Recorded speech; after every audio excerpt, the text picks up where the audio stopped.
स्वागत है आपका अभी क्लासेस डाउट्स में।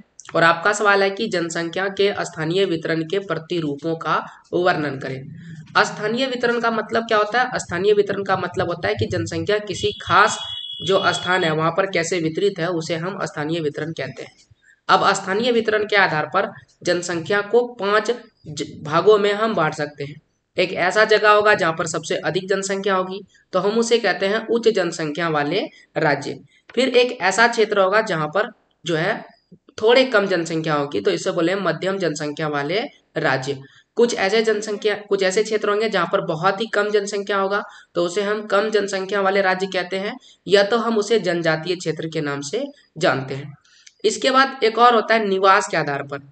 कुछ ऐसे क्षेत्र होते हैं जहां पर जमीन कम होता है लेकिन लोग अधिक रहते हैं, तो उसे हम कहते हैं अधिक जनसंख्या निवास वाला क्षेत्र। और कुछ ऐसे होते हैं जहां पर जमीन अधिक होती है लेकिन जनसंख्या कम रहता है, तो हम उसे कहते हैं कम जनसंख्या वाले क्षेत्र। अब इसमें कौन कौन से राज्य आते हैं अगर आपको लिखना है तो वो भी लिख सकते हैं ज्यादा बढ़ा करके। तो उच्च जनसंख्या वाले राज्य में कौन कौन से राज्य आ जाते हैं? महाराष्ट्र, बिहार, पश्चिम बंगाल, मध्य प्रदेश, तमिलनाडु, राजस्थान, कर्नाटक, गुजरात, आंध्र प्रदेश। इन राज्यों में एक साथ अगर सबको मिला दीजिएगा तो लगभग लगभग 76% जनसंख्या निवास करती है भारत की। मध्यम जनसंख्या वाले राज्य कौन से हैं? असम, हरियाणा, झारखंड, छत्तीसगढ़, केरल, पंजाब, गोवा। कम जनसंख्या वाले राज्य कौन कौन से हैं? जम्मू कश्मीर, उत्तराखंड, हिमाचल प्रदेश और सभी पूर्वोत्तर राज्य। पूर्वोत्तर राज्य में 8 है, लेकिन उसमें से आप एक असम को क्या कर दीजिए, छोड़ दीजिए, तो वहां पर कम जनसंख्या निवास करती है। और जितने भी केंद्र शासित प्रदेश है, जिसमें से दिल्ली को छोड़ करके बाकी सभी केंद्र शासित प्रदेश में कम जनसंख्या निवास करती है। और कौन सा ऐसा क्षेत्र है जहां पर सर्वाधिक जनसंख्या रहती है?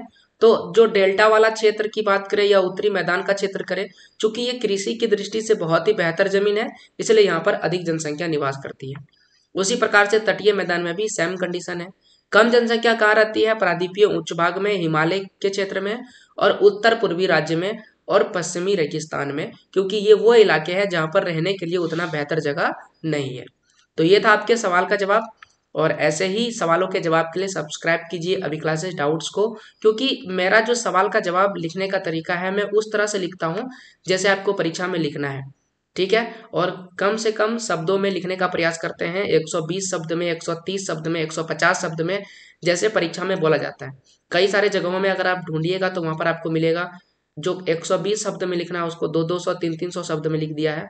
तो वैसा बिल्कुल भी नहीं है, एकदम सटीक आंसर लिखते हैं जो परीक्षा के लिए बहुत ज़्यादा महत्वपूर्ण है। तो प्लीज़ अगर आप बेहतर क्वेश्चन आंसर ढूंढ रहे हैं तो अभी क्लासेस डाउट को जरूर फॉलो कीजिएगा। पूरा वीडियो देखने के लिए थैंक यू। आने वाले वीडियोज़ के लिए सब्सक्राइब कीजिए।